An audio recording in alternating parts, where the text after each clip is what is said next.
जहां जहां भीलों का राज था, जिस जिस इलाके में भीलों का राज था, वो भील प्रदेश है मेरी तरफ, वो पूरा इलाका। तो हम लोग राजा से प्रजा हो गए। अब लोकतंत्र में संविधान के रहते, लोकतंत्र के रहते हम लोगों को वापस राजा बनना है। कौन कौन इस बात के लिए तैयार हो? राजा बनना चाहते हो? भूख सहन करना होगा, प्यास सहन करनी होगी, नींद सहन करना होगा, धूप सहन करनी होगी, सर्दी सहन करनी होगी। किसको पता था 2015 से पहले एक दुबला पतला मास्टर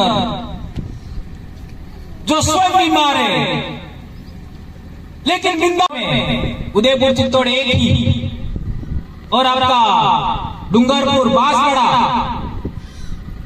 ये पूरे बेल्ट में गोहिल वंश का राज रहा। उनके पूर्व पुरुष, आदि पुरुष, जो उनका पूर्वज था, उसको हमारे बाप दादाओं ने संरक्षण दिया। तो हमारे पूर्वजों की खासियत क्या थी, उसको एक उदाहरण और समझते हैं। आपका गुजरात के अंदर पहले रजवाड़े टाइम में कोई राजधानी थी तो वल्लभी थी। जब ईडर का हमारा राजा था उस जमाने में, और इसके बाद अणहिलवाड़ का स्थापना करने वाला वनराज चावड़ा,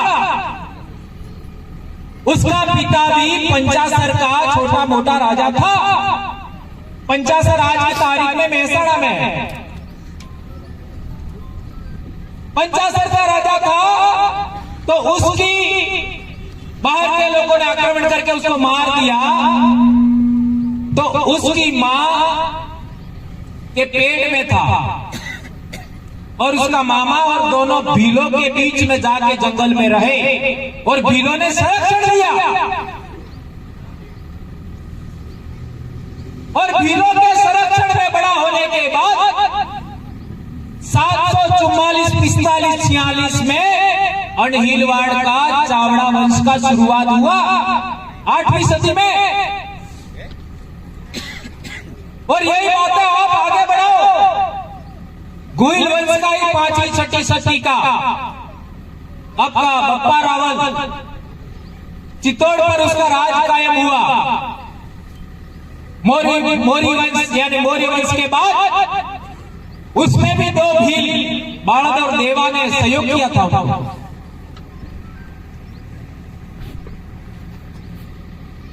तो मेरे कहने का मतलब यह है कि 6वीं सदी से लगा करके 20वीं सदी तक हमारे बाप दादे राजा से प्रजा हो गए। इस बीच में आप लोग देख लीजिए, ये सलूबर, वहां सोनारा भील का राज था, वो 12वीं से 13वीं सदी का मामला है। 13वीं सदी का हमारा डूंगरपुर का 1282 में डूंगर भील राजा था, वो भी 13वीं सदी का मामला है। बांसवाड़ा में बासिया भील, वाहिया भील था, वो 1500 ईस्वी का मामला है, अर्थात 16वीं सदी का राजा था। और अंतिम भील राजा आपका कुशलगढ़ का था, कुशला भील। इसके पड़ोस में सूत में हमारा भील राजा था,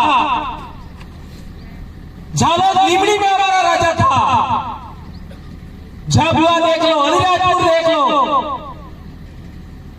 आज आपका नर्मदा जिला है, राजपीपला वहां का राजा हमारा बाप हुआ करता था।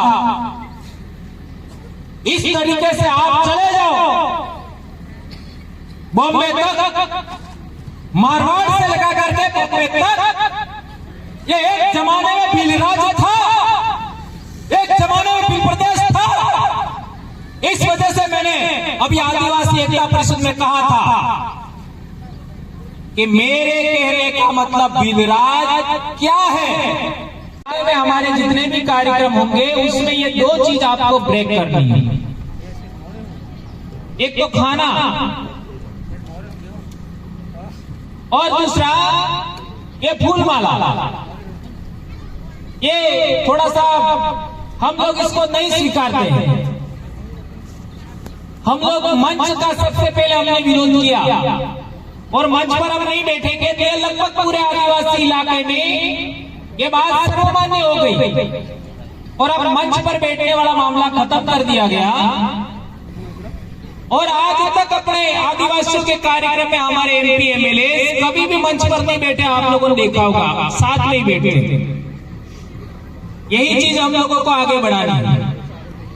तो आज हमारा 7 मार्च 2025 हमारे बाप दादे अंग्रेजों के खिलाफ लड़ते हुए यहां पर शहीद हुए थे 1200 की संख्या में 1922 में। उनको सबसे पहले हम नमन करते हैं, उनको हम याद करते हैं और हम उनके वंशज होकर के उनको श्रद्धांजलि देते हैं। उनको याद करते हुए हम ये कहना चाहते हैं कि आखिर क्या कारण था। आज हल्दी घाटी युद्ध का उदाहरण देख लीजिए आप लोग। हल्दी घाटी युद्ध में कितने लोग मरे, रिकॉर्ड देखिए तो वो भी 1200 की संख्या नहीं मिलेगी। मानगढ़ का उदाहरण देख लीजिए, 1500 आदिवासी। इतनी बड़ी संख्या बड़े बड़े युद्धों में नहीं होती थी शहीद होने वाले लोगों की। आखिर वो क्या कारण थे?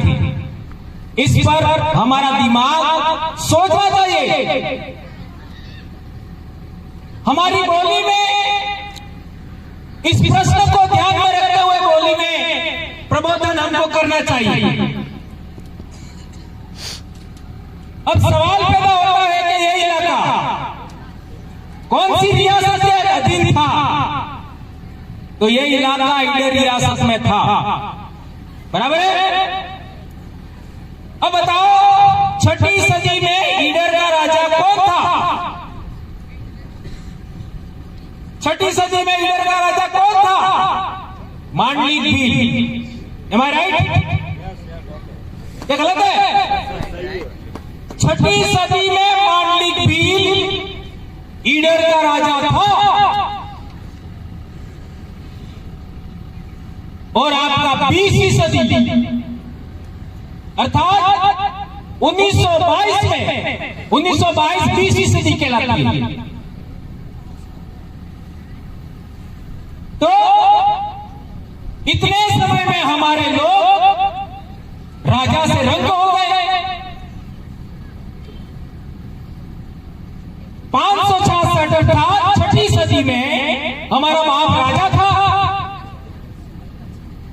और 1922 में यह हत्याकांड हुआ। तब हम प्रजा हो गए।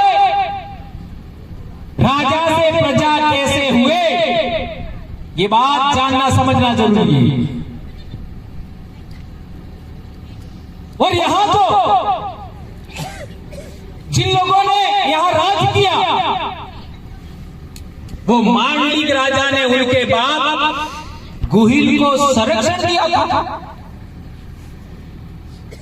ये इतिहास सही है गलत है? ईडर के राजा मांडलिक भील ने गुहिल को संरक्षण दिया, अपने परिवार में बड़ा किया। और उस जमाने में राजतंत्र नहीं होता था भीलों के राज में, ये बात बहुत बड़ी है। गणतंत्र हुआ करता था और गणतंत्र में जो योग्यतम आदमी होता है उसको राजा बना जाता है, चाहे वो अपने परिवार का हो या बाहर का हो। तो राजा मांडलिक ने अपने जीते जी गुहिल को राजा बनाया और उन्हीं के वंशज आगे बढ़ करके उदयपुर में और ये बोलने के बाद इतना बड़ा सामाजिक जनजागरण हो जाएगा, किसने सोचा था? 1950 से 2015 से पहले हमारे लोग नाउमीद थे, नाउमीद। अब हमारा कुछ नहीं हो सकता। हमारे लोग ये सोचते थे कि किसी की कृपा हमारे ऊपर हो जाए, कोई हमारे सिर पर हाथ रखे, किसी का हमें मार्गदर्शन मिल जाए, और कोई हमको टिकट दे दे, कोई हमको पद दे दे तो हमारा कल्याण होता है। आज क्या है? हम खुद हमारे हुक्मरान हैं, हम खुद हमारे निर्णायक हैं। हम चाहेंगे वो विधानसभा में जाएगा, हम चाहेंगे वो लोकसभा में जाएगा। ये व्यवस्था हम लोगों ने कायम कर दी। लेकिन अभी भी आप लोग भी बहुत पढ़े लिखे लोग हो।